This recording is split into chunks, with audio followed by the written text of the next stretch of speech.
Have I found my one bike to rule them all? The gravel bike that is as at home off-road as on-road? Well, the answer is, with this Vielo V+1, no, not yet at least. And here's why.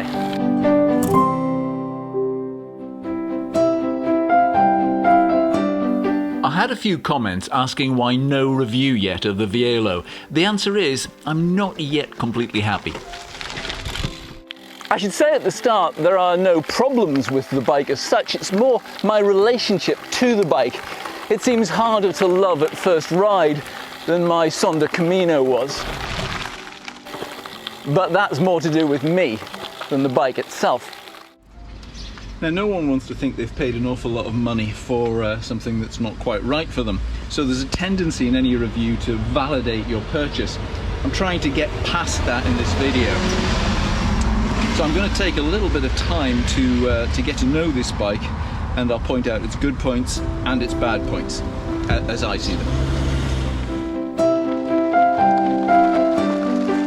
I've been riding the bike for 13 weeks. On short rides, all was great. My plan was to use my 650B rims with fatter tyres off-road and put 35mm tyres on the new Zip rims for on-road and trails. First, I ripped the threads, changing the XDR free hub, and it took weeks to replace that, so I couldn't ride the bike. Then I struggled to set up the 650Bs as tubeless. In the end, I gave up trying to do it and I took it to my local bike shop. They managed to do it really quite quickly, but I don't want to be in a situation of going to the bike shop every time I need to change a tyre. I have made a video about my tubeless escapades that you might want to take a look at here. I did get it working in the end, and I'm no expert, so if I can do it, maybe you can. Another snag came when I tried to replace the 42mm Riddler tyres on the Zips with 35mm tyres for road. I just couldn't get them to sit. I've since discovered, however, that these Zips are wider than my other rims, and when I tried to put 35mm tyres on them, I just really couldn't get them to set up tubeless. Although the width was 35 at the edges, it came in too small and I just could not get the power to push them out and seat in the rims. So I'm not too sure how I'm going to make that work. The keen-eyed among you will notice I'm wearing running shoes, not riding shoes, and I'm also using flat pedals. The reason for that is this. A few rides ago I developed a carbon click. Now that happens quite a lot, particularly on carbon bikes obviously, but usually it's nothing to do with the bike itself. More often it's the interface between the shoe, the cleat and the pedal, and the noise transmits itself, so you're not exactly sure where it's coming from. So to diagnose that problem, I just put on a pair of flat pedals today, and sure enough the click has gone. So now that means chasing it down to work out exactly where.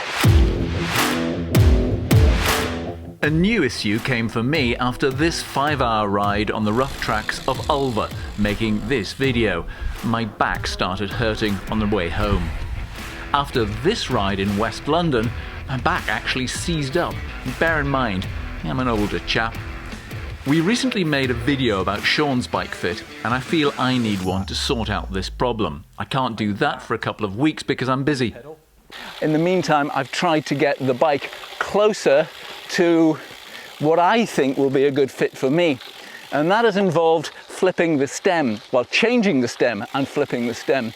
The original Vielo stem is lovely, very smart, but it has no rise to it. So I've put on a pug ugly 70-degree stem and flipped it, which has raised the front end quite a lot. Let me explain what I mean by that. When we talk about drop, the way we usually measure it is we get a spirit level and run it from the saddle out to the handlebars. And the drop in height between those two, well, that's the drop. It had been around about 10 millimeters, just under. It's now more like 3, and that is making a huge difference to my old body.